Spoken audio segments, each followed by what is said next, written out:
This is a Steam controller, and let me tell you, it is pretty weird.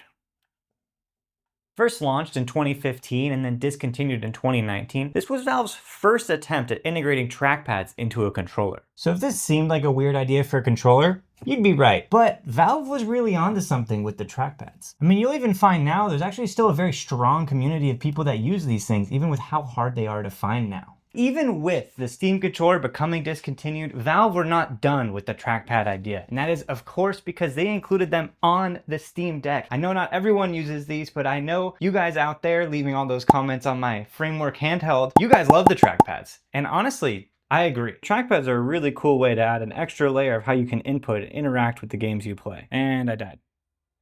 But we've definitely seen a renewed interest in the trackpad solution in the controller. And judging by the title of the video, you may already know where I'm going with this, but I went ahead and made my own Steam controller too. This is the Steam Deck controller. Here I have a working prototype of my personal Steam Deck controller, or maybe a Steam controller too. I don't know what we could call it. It's not by Valve, it's by me. Going just a little bit into how it's made, it's basically off-the-shelf parts I threw in here to make it look and feel as close to an actual Steam Deck as possible. But it's got one little fun trick up its sleeve, and that is it can split. So even though we are using a ton of off-the-shelf components for the Steam Deck controller, this was still a lot of work to put together. So in this video, I am first gonna go over the trackpads themselves and how we put those together. Then I'll go over the assembly of each half. How did this all go together and actually work? Then we'll cover the firmware. So technically, how does it work as a wireless controller? Because this is a wireless controller. We'll follow that up with a technical demo. And then we're gonna end off the video with a note on where does this project go from here? Even though this is in great shape and I really do like how it works, I think there's a lot we can do to make this better than it already is. So let's get into it.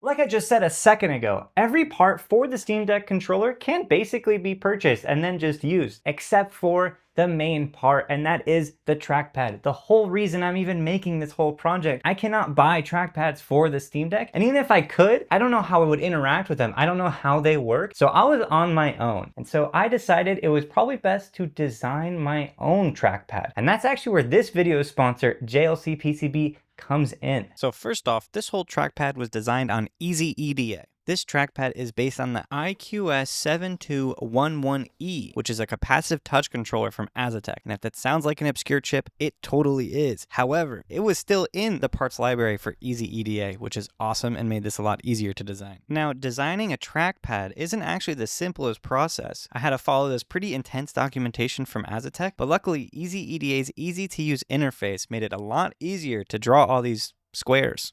A lot of squares. Once the design was done, I was able to order the boards through JLC PCB, and because of their integration with Easy EDA, all I had to do was click the one button and not have to deal with making Gerber files and sending that over. And you guys already know how cheap JLC PCB is. With all their special offers and coupons, these PCBs right now are $2 for me, not including shipping. However, you'll know that this is just for the PCB itself. If I want a JLC PCB to assemble them for me, I totally could. Even though the Azoteq IQS7211E is not in stock for assembly, I could work with their engineers to send the parts to them and have them assemble it completely for me. However, I was willing to assemble this myself. So thank you again, JLC PCB, and below in the description you'll find a link for both the Easy EDA project for the trackpads and a link to JLC PCB. Alright, so let's go over how I put the trackpad together and maybe a little bit about how they work and why I chose this IQS7211E chip specifically. So I'm no master at soldering this small, but in my experience it's easiest to work with low temp solder, which you can see here as I put over the pads and then melt with my soldering iron to pre-tin everything. From here, I transfer to the world's sketchiest hot plate and then use some flux to go over all of the pre-tin pads before slowly and delicately lining up and placing every small component.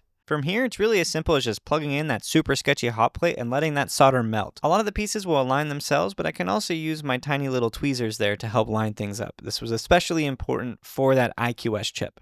Then, to make sure everything is making a good and solid connection and that I won't fry everything, I like to double check it with a little USB microscope to take a look at those small connectors that my eyes just can't see. Then from there, just solder on some wires and we're going to hook it up to this tool from Azoteq to tune this thing. But let's first talk about why I needed to make my own trackpad and a little bit about how trackpads work.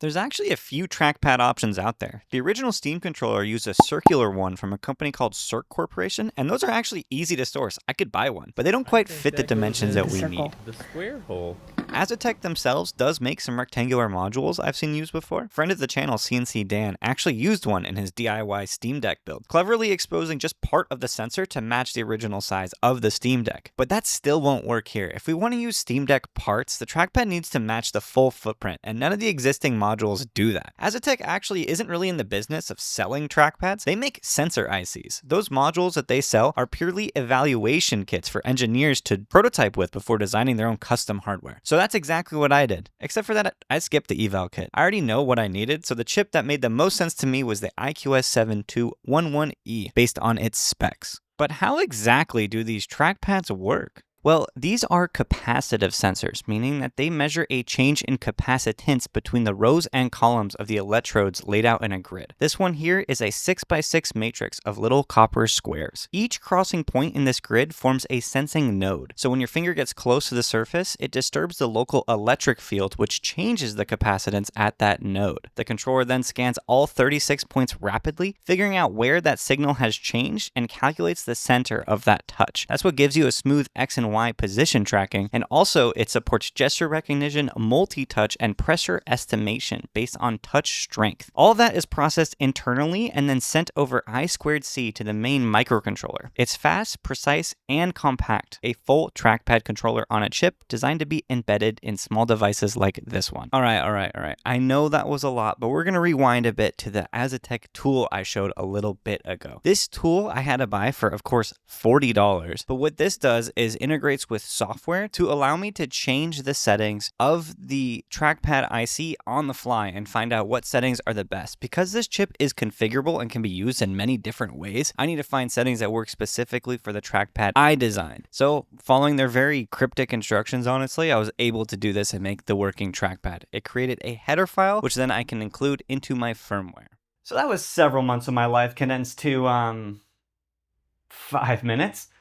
Well, whatever. Let's move on. These are all the parts for just one half of the controller, minus the joysticks. I totally forgot to put them in the shot. But let's go through each part and talk about what it is. First off, we have the case. This is actually an extreme rate replacement shell for the Steam Deck OLED. The OLED part is specific. If you're wondering how I got them into just the controller parts, what I did was use the Steam Deck 3D model that Valve published and created little small jigs that can go over that I can use as a cutting guide, which I then cut and sanded to get the exact perfect size. Next, I have these two 3D printed parts that will sandwich over on the top and bottom. This is where the MCU will attach, the battery will fit, and then the little power switch. And you can see they attach by actually fitting into the little speaker grill and fitting into one of the back screw holes. This is also where the magnets are going to go, and then a little pogo pin connector so I can attach the two sides together. It has a little interlocking mechanism to hold the two sides together with that magnetic force. This will, of course, be in the GitHub along with all the 3D model stuff and the firmware, so you can find it there if you're interested in the 3D models itself. Next, we have these little blue buttons. These actually totally weren't needed. The case came with buttons that were the same color as the case, but these buttons are actually for a Steam Deck LCD, so the overlay for the trackpad is slightly different, but everything else is the same. That slight difference for the trackpad overlay just changes the way of how I have to make it mount internally. It's not a big deal. I have the 3D model for both the OLED overlay and this LCD overlay. Then I also have just a replacement bumper for the Steam Deck OLED and a replacement trigger purchased from iFixit. These are authentic parts for the Steam Deck. Following that, this is actually the clicky button mod for the Steam Deck. You don't actually need to do this. You could use just the standard ones with the membranes, but I like the clicky switches, so I bought this clicky mod to go into my controller. Then we have a couple of switches to do the back buttons and the Steam button, as well as a Hall effect sensor for that trigger. The way the trigger works, there's actually a magnet inside, so you need a magnetic sensor to read that trigger analog data. And then the brains behind the controller, this is the Adafruit NRF 52840 Express. This is a dev board based on the Nordic Semiconductor NRF 52840. This is a really cool chip. This is how we're achieving wireless as well with the two halves of wireless. So there's going to be another one in the other half. It also has a battery charger built in, so I can just hook up a battery to it and not have to worry about designing that circuit and some battery safety stuff, which is always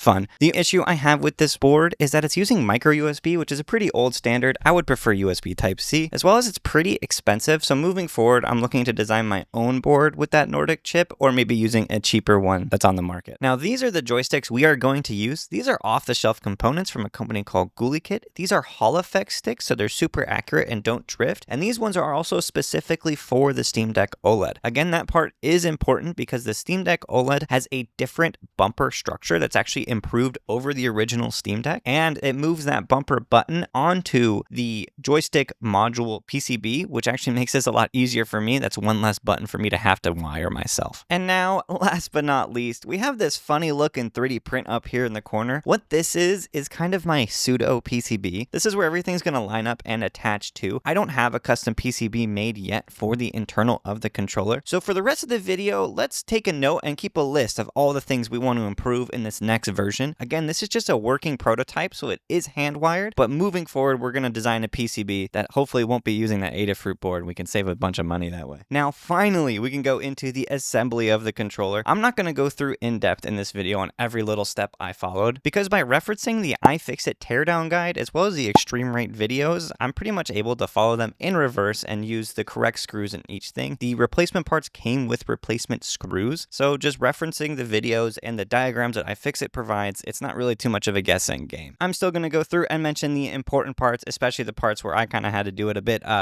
custom, you could say. Whew.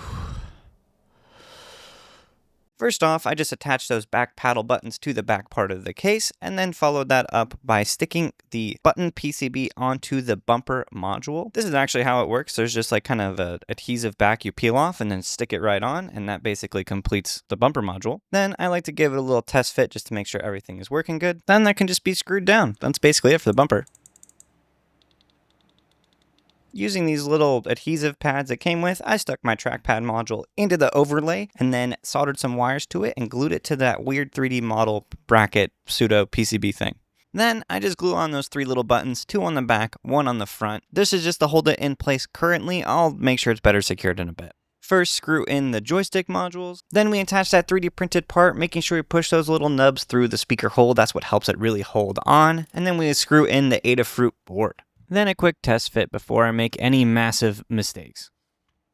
Now, actually, it's time to start wiring. First thing I do is wire the trackpad and flash some firmware to make sure it works. It would be a lot of work to disassemble to fix the trackpad, so we're testing that first before we move on. Now, I'm sure some of you nerds out there are trying to figure out how exactly did I get past the whole ribbon connector thing. Well, for the buttons, I used a little breakout board that will split that ribbon connector into pins I can solder to. And then for the joystick, I did a little reverse engineering using another one of those boards and figured out which of the little test pads on the back equal what pin, so I could just hand wire those. The pinouts for the joysticks, D-pad, and buttons will be posted on the GitHub, so you can find that there if that's something you're interested in. Now, a little bit of case modification is needed to make everything fit well, but from here, it's all about just keeping the wiring neat and wiring everything up following the diagram I made. We also got to add in a Hall effect sensor for the triggers. We'll stick that battery down with some double-sided tape, and then we'll also add in these pogo pins. I'm not actually using them for anything right now. I'm just using the magnets, but I do plan on using these in the future. Then, at the very end here, I just got to pop 4 magnets into the little case here, screw it down tight, and that'll hold the whole controller together, which is awesome. So here's one half of the controller. Now I just have to do it all over again.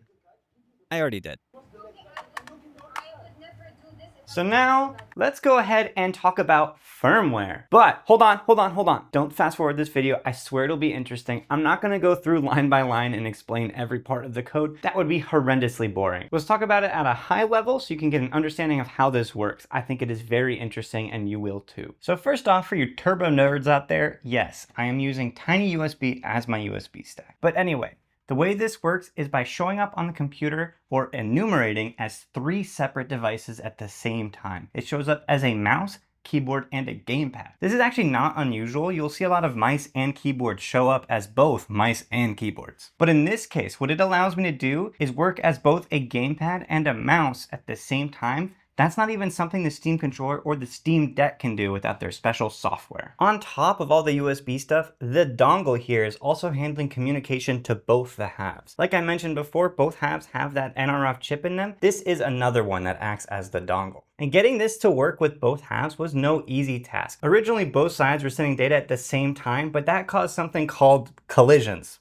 It's actually what it's called. The data quite literally collides with the other data and either blocks it or corrupts it or just causes some sort of problem. To fix that issue, what I did was make the dongle itself ping each half. So what it does is it reaches out and it says, hey, left half, send me your data. It replies. Hey, right half, send me your data. And it replies. This polling happens every 2 milliseconds per half, which means actually about 4 milliseconds between packets to the same controller half, which is effectively 250 hertz or 250 times a second. That isn't record-breaking for controllers, but it's still twice the speed of Bluetooth or Xbox Elite controllers. I really doubt most people would notice a difference in real use, but that said, it was a necessary compromise for stability. So utilizing those 3 devices that shows up as, currently I have 2 modes. One mode is gamepad and mouse at the same time. The second mode is gamepad only, which means I'm translating that trackpad data into analog stick or D-pad data, which is pretty cool. I actually have a third mode open that I could add, and this is where you guys could help. Originally, I was thinking make it a keyboard and mouse mode, so like the analog sticks would translate to like your WASD or your arrow keys. That would help with compatibility in games that don't natively support controllers, except for I realized that Steam Input already does that for you in games that don't support controllers. If you got a better idea, let me know. I mean, I can even add a 4th mode if I want to. It's completely flexible. One major limitation I have right now is that this shows up as a generic HID gamepad. That means some games, especially older games or console ports, may not support it directly. Luckily, I can remap everything using Steam Input, but that only works for Steam. I may have to use third-party software like X360CE or something to make it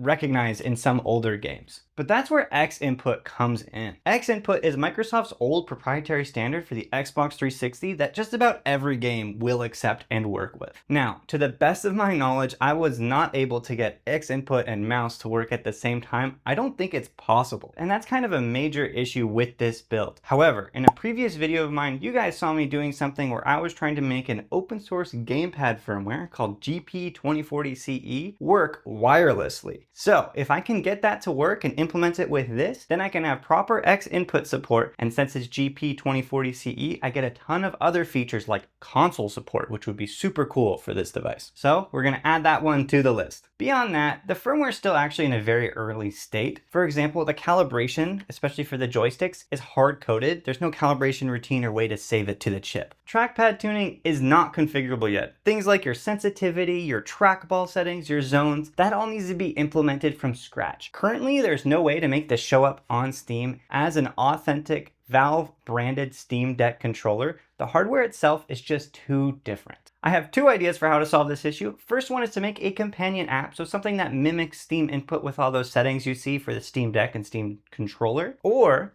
another idea, which I actually really like, is add little tiny screens on here, those small screens you can buy, and that can be like your interface and your menu, so you can set all the settings in the hardware, not have to deal with software at all. And a couple more things. There is no haptics or rumble in here. I was figuring as soon as I get X input support, where I can actually get that rumble information from the game, then I'll go ahead and add haptics, so that'll come after that, but it's on the list. There's also capacitive sensors on the joysticks themselves. I couldn't figure out how to reverse engineer that, so that one's gonna need a little bit of work. Before I made this video, I posted this on Reddit, and a lot of people are asking about gyro support. Personally, it's not something I use on my Steam Deck, but I should add it into here, so throw that on the list too. And finally, the last thing I want to fix is that this is actually all currently programmed in Arduino. Now, there's nothing wrong with Arduino, but I would prefer to use Nordic's own SDK called Nordic Connect. It's just going to be a lot more flexible and would allow me to make firmware for even the higher tier chips if we ever decide to upgrade from the NRF52840. Which, by the way, the reason we're on Arduino right now is that Azoteq's own provided example code to make the trackpads work was made for Arduino, and I didn't want to go through the work to port their whole library,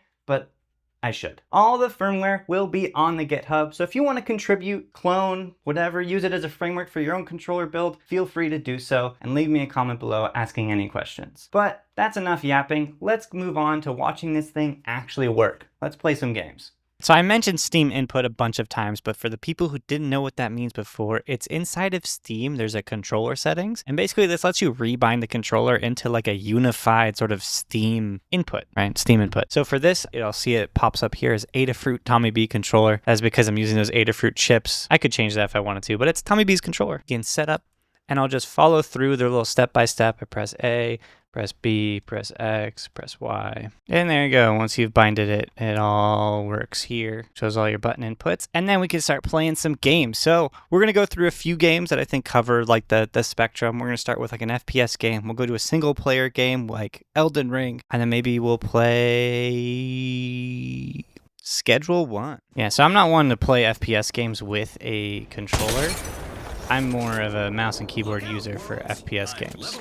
So I feel like a big question I got on the Reddit post was actually about the ergonomics of the controller. Surprisingly, holding it like this does not feel that bad. I think it's because it is so wide with this 3D printed section. I would actually like to make this a bit smaller in the future. That being said, we could totally still experiment. This is modular, right? I can print pieces that'll fit in between here. And in fact, I actually did.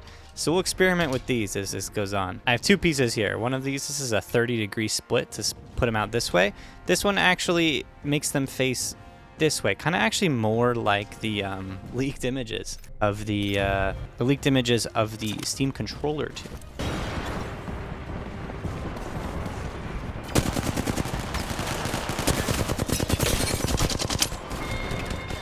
We want to talk about that. So yeah, people want to kind of check the latency of this. Like this is. That's pretty good.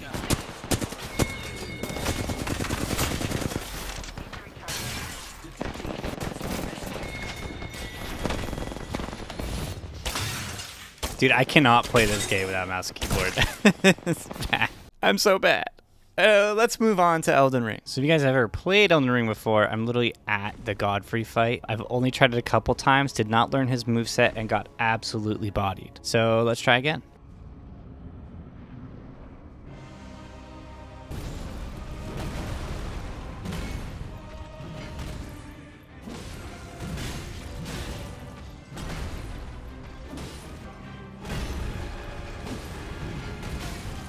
Oh, too early.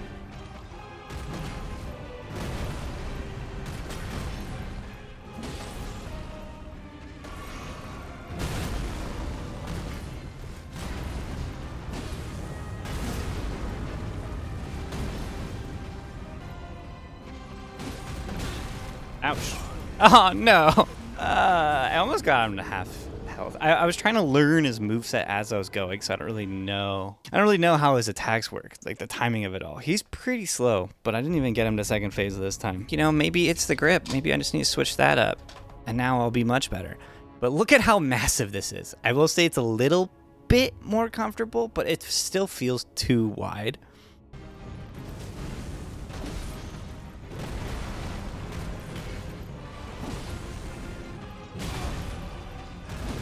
There's second phase. I am super low. So I've seen from like the speedrunners, I think you're supposed to like run around him. Yeah. Oh.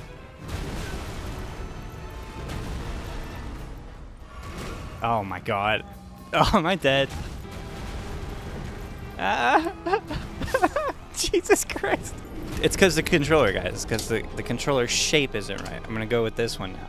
So this one's cool because now this kind of actually resembles that leaked image of the Steam controller too. And this feels actually pretty comfortable, but I think I would actually want to decrease the angle a little bit. This is only 10 degrees on either side, so 20 degrees total. I think actually maybe even half, so it's kind of subtle. I think would still make this feel really good. But this feels good like this, and it's still really big and wide, but I think if we can make these pieces smaller, then this will all make a lot more sense.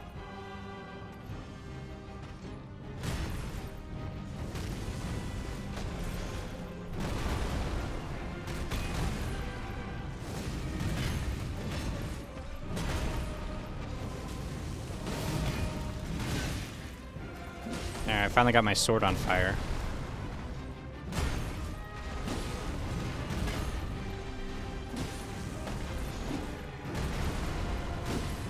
Oh, I got way too greedy. Oh, let's go. Into the second phase? There you go.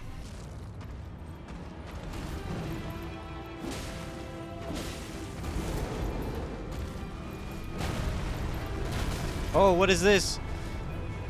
Oh my god! Ah! Oh, I'm dead. That sucks. That sucks. I was doing so good. Well, whatever. Let's move on to the next game. So one thing that's funny with these pieces, is because they kind of link together in a chain. I could totally just combine them, right? So here's a good game to test, actually. I really like this game. This game does not have proper controller support, so Steam Input is doing the translation from my gamepad to a mouse and keyboard, so I can actually play the game. So I haven't actually hopped on this game in a while. I'm kind of waiting for him to release more stuff, but you can see here, like, it's pretty responsive. Feels pretty good. I can play with my mouse if I'd like. So I made a strain that lets me run really fast and jump really high. This is basically how I play the game now. I just fly around. And then, you know, sometimes I got one of these. I could just... So is this what it feels like to be like one of those gaming YouTubers? I kind of just like... I can just point my gun at the... Oh!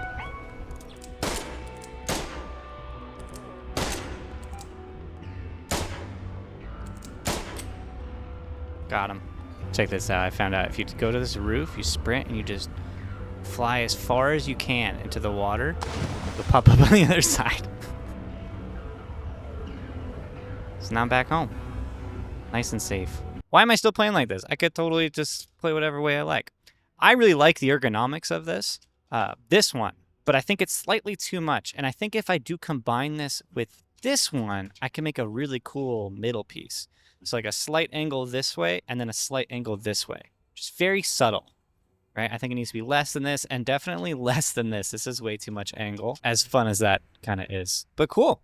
All right, I hope that was a good demo of everything. This is obviously a working controller and works very well, but still lots of room to improve. And I think that will be the future of this project. I'm very happy with how everything went. So that's where the controller currently stands. It's wireless, modular, uses custom trackpads, shows up as a mouse, gamepad, and keyboard all at the same time, and it's great. There's still a ton of things I want to add, like X input support, trackpad settings, maybe a companion app, screens. For now, it does work, and it actually does things that the Steam controller was not capable of. So if you got new ideas for input modes, want to contribute to the project, or just want to look at what I did, it's all on the GitHub, and feel free to leave a comment below. Before ending the video, I have one last big announcement, and it's all thanks to you guys. I recently hit 10K subscribers, and that is super cool. It's a great feeling. Thank you guys for all the support. I did say, however, when I hit 10K that I would host a stream. So mark your calendars, 7 p.m. PST, Wednesday, July 9th. I'm gonna do a live stream where we make a project throughout the course of the entire live stream, or at least try to. Feel free to show up for any questions you have for me, whether it's that project related or different project related, or if you just wanna hang out. Make sure you mark your calendars. I would love to make this stream a monthly thing, so definitely we'll see how this goes. If enough people show up and there's enough interest, it's something we can keep going, then let's do it. So again, 7 p.m. PST, Wednesday, July 9th. So thank you for watching. I got big plans for this in the future. If you like what you're seeing and want to see how this contributes into my next handheld project, you know what to do. This is just the beginning for this project. Thank you again for watching, guys. Subscribe and leave some very nice comments below, or I might cry.